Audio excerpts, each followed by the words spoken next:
Assalamualaikum warahmatullahi wabarakatuh. Selamat datang Waalaikumsalam kembali di warahmatullahi Bagus Podcast, edisi khusus Wakil Rakyat Bicara. Bersama Kang Ubed, anggota DPRD Banten dari fraksi PD Perjuangan.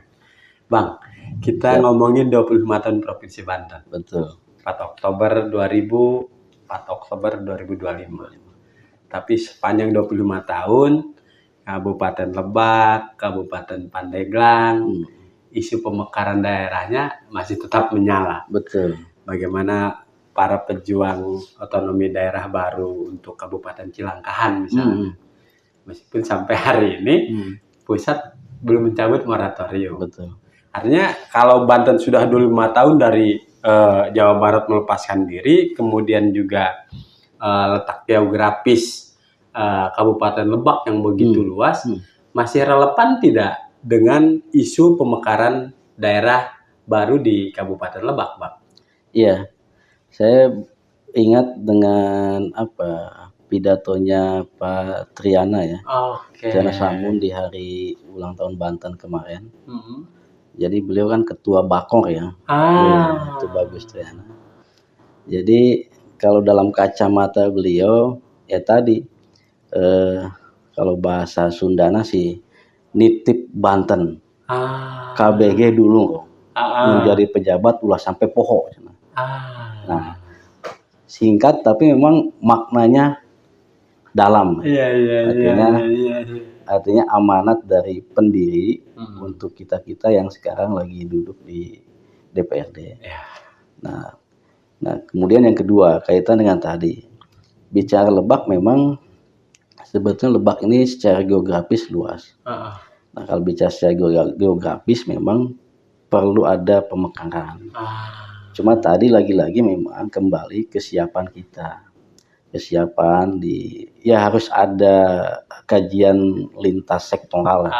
Kesiapan anggaran segala macam, jangan sampai kejadian kayak Timur Leste misalkan. Setelah keluar dari Indonesia mereka kesulitan. Nah, jadi secara geografis sah-sah saja. Yang penting tujuannya bagaimana pemerataan kesejahteraan ini bisa tercapai di Kabupaten Lebak. Meskipun kalau dihitung-hitung malah nanti kalau melepaskan diri moratorium dicabut bisa jadi Cilangkahan lebih maju karena potensinya lebih banyak nih. Iya, lebih banyak. Lebih banyak, betul. Apakah itu yang menjadi tarik menariknya lebih kuat di Kabupaten Lebak? Bisa jadi ya. Ya karena memang potensinya lebih ke sana ya. Dari 28 kecamatan ini ya.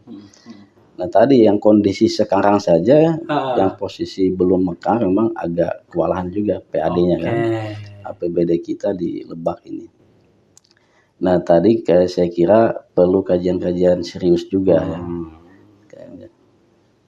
Atau pemerataan misalnya perguruan tinggi. Kan selama ini adanya di Rangkas Bitung ya. Betul. Ada Latansa, ada Setiabudi. Sementara di selatan kalau misalnya Cilangkahan tidak jadi, sulit sekali berdaya perguruan tinggi. Apakah juga termasuk pemerataan pendidikannya harus diperluas nih sambil menunggu moratorium dicabut misalnya? Atau justru catatan kita malah dari selatan nih, dan dari Lebak Selatan banyak yang kuliahnya ke Bandung malah. Iya, selatan dari dulu ya. Nah, jangan gini Bang. Ini kan contoh di Kota Serang. Kota Serang itu kan salah satu pemekaran juga ya dari Kabupaten Serang. Nah, kalau bicara kampus, emang semua kan ada di kota. Jadi kalau ditinggal kota keluar, Kabupaten Serang ini nggak ada. Nggak ada kampus kan? Hanya tersisa STAIKA. Petir. Nah, Petir kan? Nah, Kota Serang, semua numpuknya di Kota Serang secara geografis. Nah, sama halnya dengan tadi di Lebak. Ya bertumpunya di wilayah perkotaan. Padahal memang sebetulnya mereka juga di selatan potensi juga dalam meningkatkan dunia pendidikan itu ya. Nah, dari dulu kan selatan nih rata-rata kuliah di Bandung kan.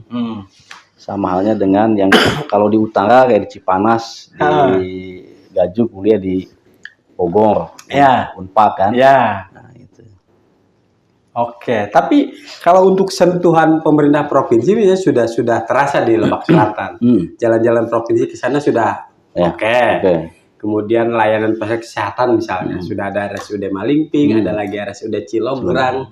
Apakah secara langsung itu tidak mengurangi wacana pemekaran?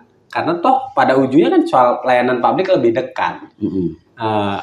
Bagaimana Abang membaca terobosan Pemprov Banten membangun RSUD Cilograng, menambah kekuatan dari RSUD Malingping? Seperti apa respon masyarakat di Lebak? Ya, itu kan salah satu penguatan ya. Penguatan di sektor kesehatan lah terutama. Karena kita tahu kalau bicara akses kan, akses kalau dulu selatan ke Rangkas kan cukup jauh. Nah, kalau ada rumah sakit di Malingping, ditambah lagi Cilograng, ya ini dalam rangka tadi memudahkan masyarakat lah. Tujuan awalnya kan di situ. Bagaimana kesehatan masyarakat ini terjaga, terlindungi, lebih dekat lah. Jadi nggak perlu tuh kalau nggak perlu ke Rangkas yang jauh, ke Serang kan, ya cukup di RSUD yang terdekat. Gitu. Terakhir kalau soal 25 tahun Banten, ngomongin khusus di Lebak itu, kita sudah ada tol Serang Pandimbang. Nah, betul. Siapa kemarin sampai dari Tangerang ke Rangkas itu naik jalan tol, kalau di dekat Mandala itu, belum nyampe Cileles memang. Seberapa berdampak positifkah keberadaan tol Serang Pandimbang untuk peningkatan kesejahteraan atau pembangunan warga Lebak? Harusnya dampaknya positif, harusnya. Karena Lebak ini salah satu kabupaten yang didukung oleh jenis transportasi. Beda dengan Pandeglang, ya. Kemudian Tangerang, Lebak ini lengkap sebetulnya. Lengkap ya. Jadi harusnya lebih maju dari kabupaten kota lain. Kita itu orang Rangkas kalau mau ke Jakarta cukup naik kereta 2 jam nyampe. Iya. Jadi 8.000 udah nyampe tuh Bang. Jakarta, ya kan? Ekonomis sekali ya. Ekonomis. Kalau tol tinggal masuk tol. Kemudian kereta ke Merak, 5.000 nyampe Merak Bang. Iya. Ditambah lagi sekarang KAI itu kan lagi berbenah juga. Lagi udah jalan kereta khusus pedagang. Jadi yang punya hasil tani, yang punya jualan di ini, dia khusus keretanya. Nah, saya kira itu yang belum tentu dimiliki oleh kabupaten kota lain. Nah, harusnya memang Lebak ini menjadi lebih maju. Karena tadi didukung oleh keberadaan stasiun, kemudian ditambah tol ya. Jadi akses lebih mudah. Kalau kita kan dulu kalau mau ke bandara misalkan lewat Serang Timur kan, wah itu butuh waktu lama kan. Nah sekarang cukup masuk pintu tol Rangkas, 1,5 jam nyampe bandara. Ya.